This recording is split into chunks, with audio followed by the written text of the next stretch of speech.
Tomato কুচি নেব,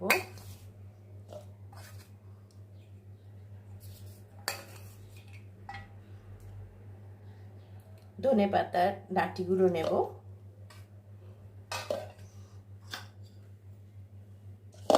আর 10টা মতো কাজু নিয়ে এটাকে পেস্ট করে নেব।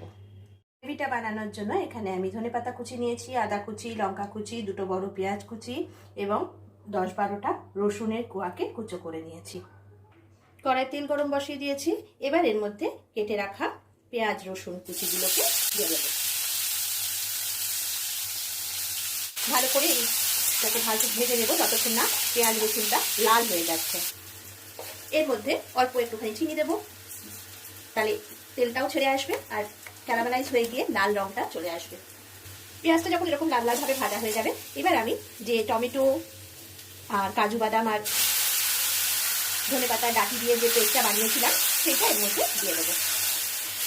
এটা দিয়ে ভালো করে নাড়াতে থাকবো। এবার এটার মধ্যে মশলা অ্যাড করব। 1 চামচ গরম মশলার গুঁড়ো দেব, স্বাদ অনুযায়ী নুন দেব, হলুদ দেব 1 চামচ, ধনে জিরে গুঁড়ো দেব 1.5 চামচ মতো, কাশ্মীরি লঙ্কার গুঁড়ো দেব। এইভাবে ভালো মতো কষিয়ে নেব যতক্ষণ না মশলা থেকে তেল ছাড়ছে। মশলাটা যখন এরকম ভাবে কড়া থেকে উঠে আসবে, এরকম ভারী ভারী হয়ে যাবে, এবার আমি এর মধ্যে একটু জল অ্যাড করে দিয়ে মশলাটাকে কিছুক্ষণ হতে রাখবো। গ্রেভিটা যখন এভাবে ফুটে উঠেছে, এর মধ্যে লঙ্কা দিয়ে দেবো, ধনে পাতা দিয়ে দেবো আর কাসুরি মেথি একটু ছড়িয়ে দেবো। 1 চামচ গরম মশলাও দিয়ে দিলাম। এবার সব কিছুকে ভালো করে মিশিয়ে দেব। নামাবার আগে এর মধ্যে 2টো বাটারের কিউব দিয়ে দিলাম। আমার গ্রেভিটা একদম রেডি হয়ে গেছে। এবার 2টো ডিমকে আমি ফেটিয়ে নেব।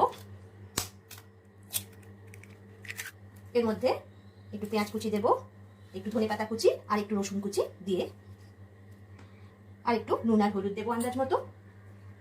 ভালো করে এটাকে ফেটিয়ে নেব।